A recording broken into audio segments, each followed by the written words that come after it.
Puji Tuhan, selamat hari Minggu bagi kita semua. Baik, saya akan membahas kali ini judul renungan bagi kita hari ini adalah Paradox Afterlife.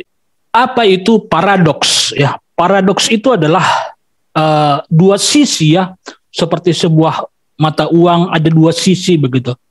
Nah, dia seperti seolah-olah berlawanan, tetapi sebenarnya dia adalah masih sama. Sebenarnya dia tidak berlawanan, cuma dia memiliki dua sisi begitu. Nah, jadi terkadang saudara sering sekali di dalam kekristenan, di dalam kajian firman Tuhan, orang hanya melihat satu sisi, ya. Orang hanya melihat satu sisi. Mereka tidak membuat perbandingan secara komprehensif sehingga mereka menemukan kebenaran yang utuh gitu. Karena mereka hanya melihat satu sisi, mereka melupakan sisi yang lain, sehingga terjadi pro dan kontra gitu. Nah, bagaimana caranya agar kita menemukan kebenaran yang seutuhnya? Maka kita harus membuat perbandingan komprehensif dari kedua sisi, lalu kita menarik benang merahnya. Kira-kira begitu ya. Jadi itulah kita meminta hikmat dari Tuhan untuk memberikan kepada kita pengertian ya, untuk melihat kedua sisi itu. Nah, lalu kemudian apa itu afterlife? Ya, afterlife artinya adalah kehidupan setelah mati. Ya, kehidupan setelah mati. Setelah kita mati, kita kemana? Itulah yang disebut dengan afterlife. Ya, jadi paradoks afterlife. Saya mintakan Ibu Santi bacakan ya Yohanes 6 ayat 54 bagi kita. Yohanes 6 ayat 54, demikian bunyi firman Tuhan, barang siapa makan dagingku dan minum darahku, ia mempunyai hidup yang kekal, dan aku akan membangkitkan dia pada akhir zaman. Haleluya. Ya. Nah, jadi saudara, yang akan saya bahas mengenai paradoks ayat ini adalah ada tiga hal ya. Yang pertama adalah mengenai akhir zaman, yang kedua mengenai apakah orang yang sudah mati masih mengingat kita ya. Dan ada beberapa paradoks yang lain ya. Nah, jadi di sini saya salah satu ingin mengupas mengenai kata akhir zaman ya. Akhir zaman gitu. Jadi ini saya mengambil ini adalah karena ketika penguburan ibu saya kemarin ya, pendeta dari GBI berkata bahwa ibu ini akan dibangkitkan pada akhir zaman, bahwa ibu ini akan mendapatkan peristirahatan dan dibangkitkan pada akhir zaman. Nah, saya tergelitik di sini. Loh, kok akhir zaman? Saya pikir begitu kan? Begitu. Karena yang saya pelajari, ketika orang mati, maka mereka langsung menuju kekekalan gitu. Ya. Mengapa? Karena jika kita membaca ketika Yesus disalibkan, ada seorang penyamun di sampingnya. Dia berkata, Tuhan, apabila engkau datang kembali sebagai raja, ingatlah akan aku. Lalu Tuhan Yesus berkata apa? Hari ini juga engkau akan berada bersama aku di Firdaus. Ya, dikatakan hari ini juga, bukan nanti kelak. Ya. Nah, di sinilah terjadi paradoks tadi, saudara. Dua sisi perbedaan tadi gitu. Satu ayat mengatakan hari ini juga, tetapi pada ayat lain dikatakan akhir zaman. Makanya 99% pendeta bingung, saudara, bingung mengenai hal ini. Jadi berbahagialah Anda yang ikut ibadah hari ini, sebab hari ini juga kepada Anda akan disingkapkan rahasia dari ayat mengenai akhir zaman tadi. Jadi pertanyaan pertama adalah ketika orang mati, ya, mereka langsung dibangkitkan mereka langsung menuju kekekalan atau menunggu akhir zaman dulu? Kan ini yang menjadi pertanyaan bagi orang. Nah, jadi karena pendeta GB itu berkata bahwa ibu ini akan dibangkitkan pada akhir zaman, artinya kita harus menunggu kiamat dulu kan, baru dia dibangkitkan gitu. Karena memang ada banyak ayat berkata bahwa laut akan menyerahkan yang di dalamnya, bumi akan menyerahkan apa yang di dalamnya, dan mereka akan dibangkitkan. Lalu mereka akan diadili, dihakimi, kan begitu ya. Nah, jadi terjadi, saudara, seperti kontradiksi begitu. Nah, di sini saudara kita akan mencari tahu kebenaran sebenarnya gitu. Jadi saya mencari, ya, ternyata di dalam perjanjian baru ada 17 kali kata akhir zaman disebutkan dalam Alkitab LAI. Dan setelah saya selidiki lebih dalam lagi, ternyata saudara, kata akhir zaman di sana itu tidak sama, saudara. Itu tidak sama. Ya, ternyata kata akhir zaman yang dituliskan Alkitab LAI, teks aslinya itu terbagi 4, saudara. Terbagi 4. Ada pertama, hari akhir. Hari akhir. Yang kedua, zaman akhir. Yang ketiga, waktu akhir. Wow. Tetapi LAI menuliskan semuanya sebagai akhir zaman. Padahal di teks aslinya tidak seperti itu. Wow. Di teks aslinya dibedakan secara detail. Ada waktu terakhir, ada zaman terakhir, ada hari terakhir. Tetapi di Alkitab semua itu disamaratakan menjadi akhir zaman. Inilah yang membuat kebingungan bagi orang Kristen di Indonesia. Ya, LAI menyamakan semuanya sebagai akhir zaman. Padahal seperti yang saya katakan tadi, ternyata di teks aslinya disebutkan ada zaman akhir, ada hari akhir, ada waktu akhir, gitu, ya. Nah, jadi teks aslinya, ya, yang di Yohanes 6 ayat 54 tadi, ya, kita perhatikan kata akhir zamannya. Anda fokus pada kata akhir zamannya. Yohanes 6 ayat 54 tadi. Dikatakan, barang siapa makan dagingku dan minum darahku, ia akan mempunyai hidup yang kekal, dan aku akan membangkitkan dia pada akhir zaman. Ya. Nah, saudara, kalau kita mengikuti apa yang tertulis pada Alkitab LAI, ini akan membentuk paradigma kita bahwa mereka akan dibangkitkan setelah kiamat, kan begitu? Pada waktu kiamat, kan itu kan artinya kan kalau kita membaca apa yang dituliskan LAI kan, bahwa mereka akan dibangkitkan pada setelah kiamat, akhir zaman. Nah, ternyata saudara, setelah saya telusuri teks aslinya, ternyata itu bukanlah akhir zaman, tetapi hari terakhir. Bukan zaman terakhir, tapi hari terakhir. Wow, artinya hari terakhir dalam kehidupan orang itu. Luar biasa. Luar biasa penyesatan yang telah terjadi dituliskan oleh LAI, saudara. Jadi saya katakan kepada Anda, saudara, orang menerima upahnya adalah setelah dia mati atau afterlife, bukan setelah kiamat, bukan menunggu kiamat. Salah, saudara. Ya. Jadi teks aslinya di sini, saudara, di Yohanes 6 ayat 54, kata akhir zaman di sana adalah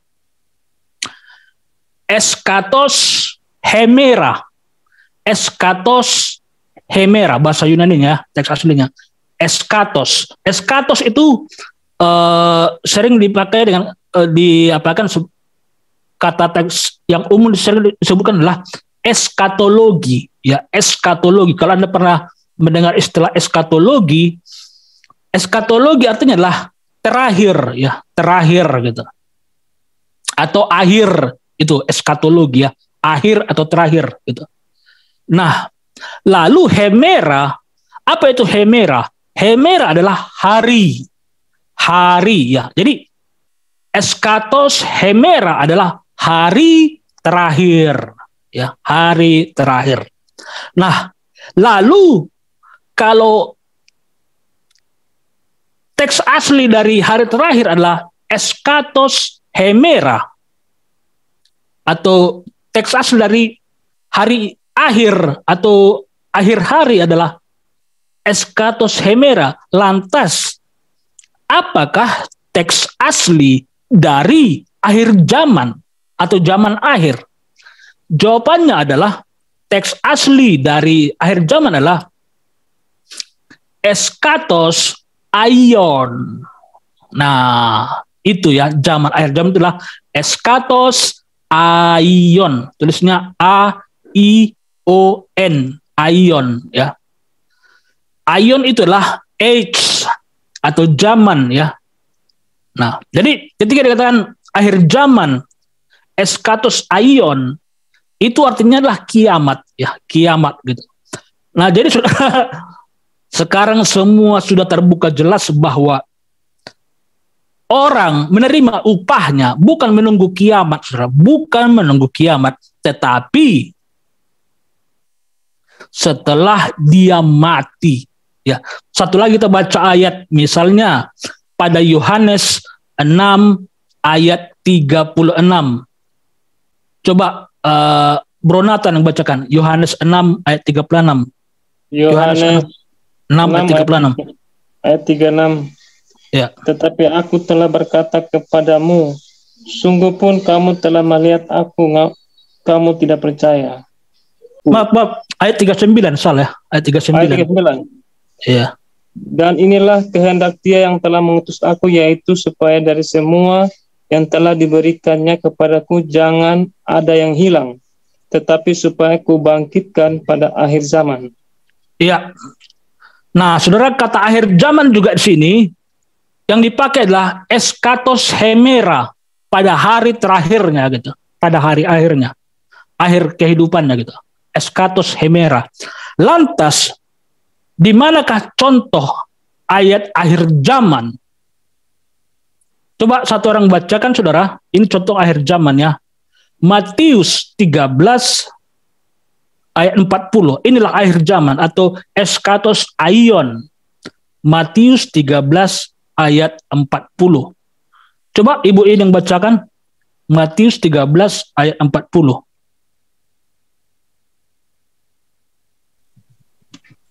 Matius 13 ayat ke-40.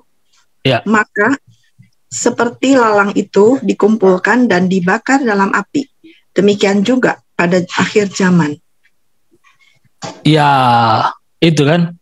Ini yang dipakai di sini adalah eskatos aion. Ini baru tepat akhir zaman, saudara. Nah, ini baru pas akhir zaman. Artinya pada saat kiamat, ya, akhir zaman setelah kiamat gitu.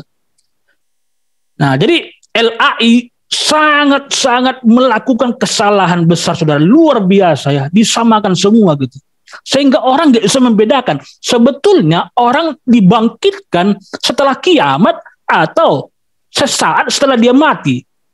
Kan orang jadi bingung kan, tetapi setelah kita membaca ayat ini baru kita mengerti, saudara, ternyata orang dibangkitkan setelah dia mati, bukan menunggu kiamat dulu, saudara.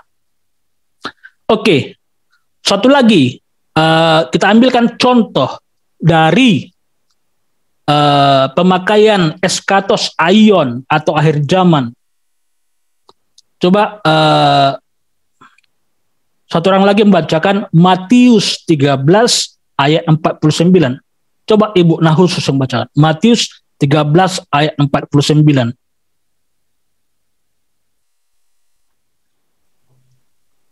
Matius 13 ayat 49. Demikianlah juga pada akhir zaman, malaikat-malaikat akan datang memisahkan orang jahat dari orang benar. Iya, malaikat-malaikat akan datang memisahkan orang benar dengan orang jahat. Saudara, ini bercerita mengenai kiamat ya, pada peristiwa kiamat, orang-orang benar ya dan orang-orang jahat akan dipisahkan gitu ketika kiamat telah terjadi. Bukan setelah ini berbeda konteksnya dengan afterlife ya. Jadi yang kita bahas tadi masalah afterlife, bukan masalah kiamat ya. Nah, jadi akhir zaman yang saya maksud di sini adalah akhir afterlife ya, setelah mati, bukan setelah kiamat gitu. Ya. Oke.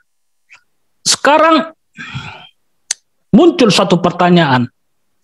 Kan ada ayat yang mengatakan bahwa pada akhir zaman ya, orang akan dibangkitkan, lalu mereka akan diadili, kan begitu? Mereka akan diadili, barang siapa yang namanya tidak tertulis dalam buku kitab kehidupan, maka dia tidak akan masuk surga, kan begitu? Nah, ini kan menjadi pertanyaan lagi. Loh, jadi ini yang mana sebenarnya? Apakah setelah kiamat atau sebenarnya setelah mati? Tadi kita baca ayatnya, ternyata orang dibangkitkan menerima upahnya adalah setelah mati, afterlife atau eskatos hemera. Lantas bagaimana dengan ayat tadi? Nah, jadi saudara perlu Anda ketahui ya, pengadilan di sana, apapun jenis pengadilannya, mau dia pengadilan anak domba, pengadilan tahta putih, pengadilan ini, pengadilan itu sebetulnya saudara terjadi pada saat dia mati, saudara. Ya. Buktinya, apa buktinya? Satu orang bacakan, saudara, ini penting sekali ayatnya. Yohanes 12 ayat 48. Ini saudara luar biasa ayat ini. Anda cermati ya, dengan sungguh-sungguh Anda cermati, ini luar biasa. Inilah jawabannya.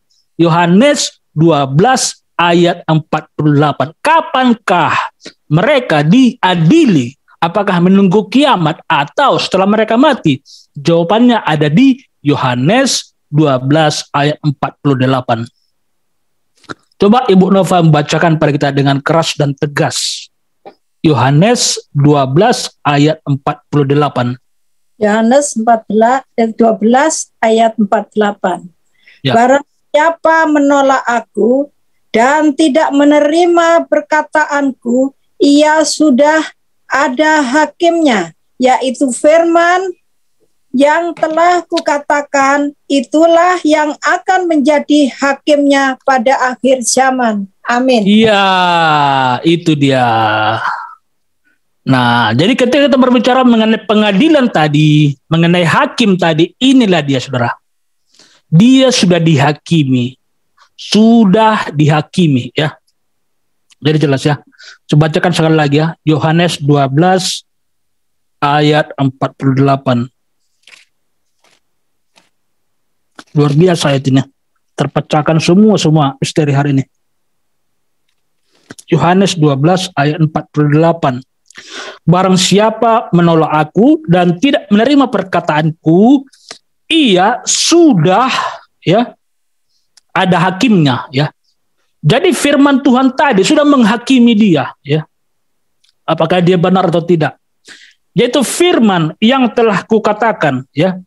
Inilah yang akan menjadi hakimnya pada akhir zaman. Inilah yang menjadi hakimnya pada akhir zaman. Ada lagi di sini kata akhir zaman. Teks asli akhir zaman di sini apa? Eskatos aion atau eskatos hemera? Jawabannya adalah eskatos hemera. Hari akhir. Wow. Setelah dia mati, afterlife. Luar biasa saudara. Ya. Tersingkapkan semua misteri itu hari ini. Ya. Jadi mengenai afterlife itu banyak sekali ayatnya. Pertama tadi Yohanes 6 ayat 36 ya. Yohanes 6 ayat 39. Lalu Yohanes 6 ayat 44, Yohanes 6 ayat 54. Ini semua mengenai afterlife ya, atau setelah kematian. Yohanes 11 ayat 24 ya. Ini semua mengenai afterlife.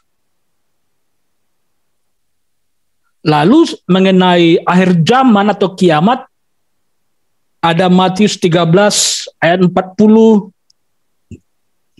ada Matius 13 ayat 49, ada 1 Korintus 10 ayat 11. Ini semua mengenai akhir zaman atau kiamat. Coba kita baca satu lagi ayatnya mengenai akhir zaman atau eskatos aion atau kiamat. Matius 28 ayat 20. Matius 28 ayat 20. Ini mengenai akhir zaman ya, atau eskatos aion. Matius 28 ayat 20. Coba saya minta Ibu Rinawati Sitepu bacakan bagi kita Matius 28 ayat 20.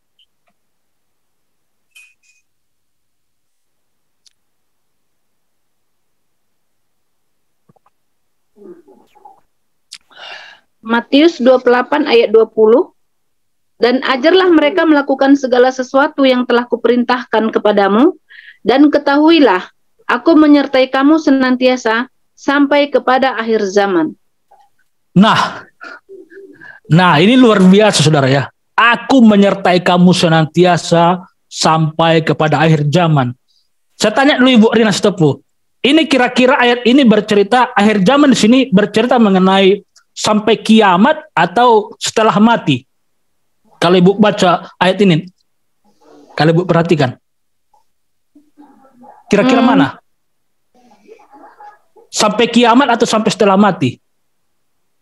Sampai kiamat ya. Sampai kiamat, betul sekali. Luar biasa gitu. Betul. Jadi teks asli, oke silakan di-mute lagi Bu Rina.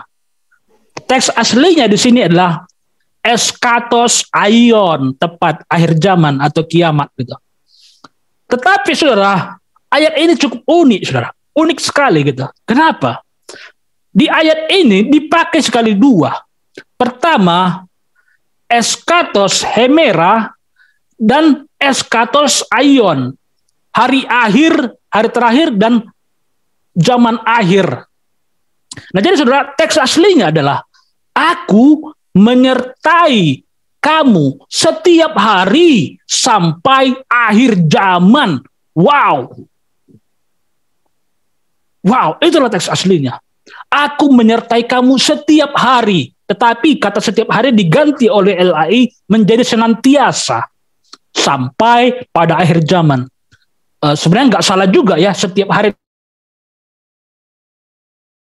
Tetapi biar lebih clear lagi, aslinya adalah teks aslinya aku menyertai kamu setiap hari sampai akhir zaman.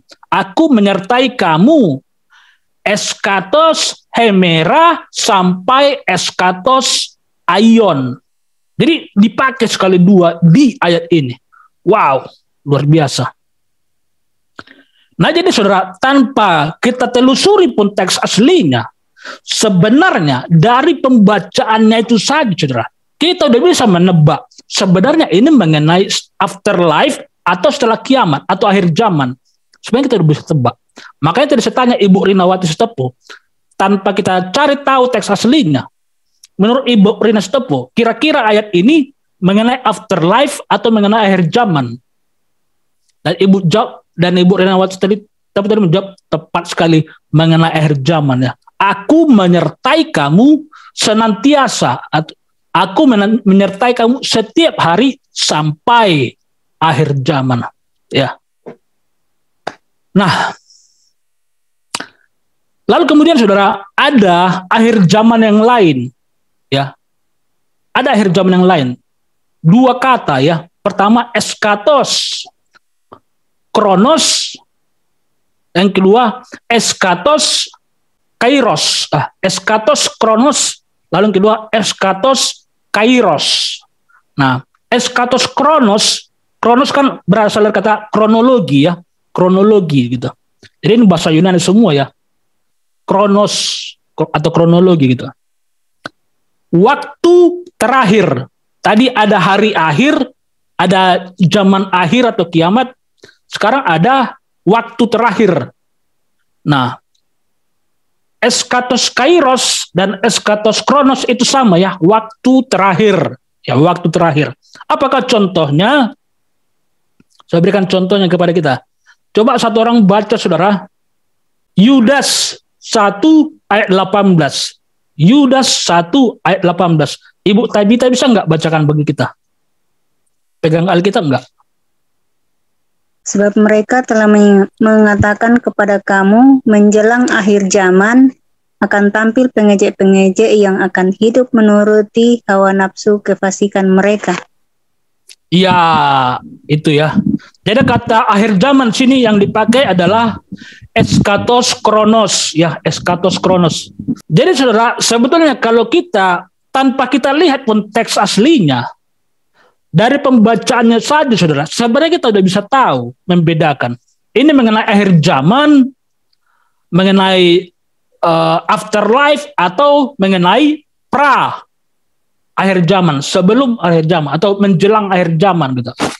Karena menurut Alkitab, saudara, eskatos aion, kata akhir zaman di sana adalah mengenai kiamat, ya, mengenai kiamat, gitu.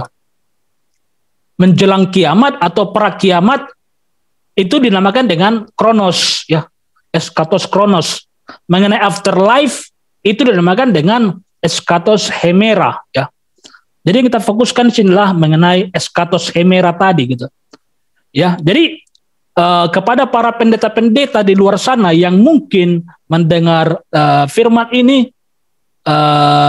itu ya, saya beritahu kepada Anda, jangan lagi katakan ketika penguburan bahwa orang ini atau bapak ini atau ibu ini akan dibangkitkan pada akhir zaman.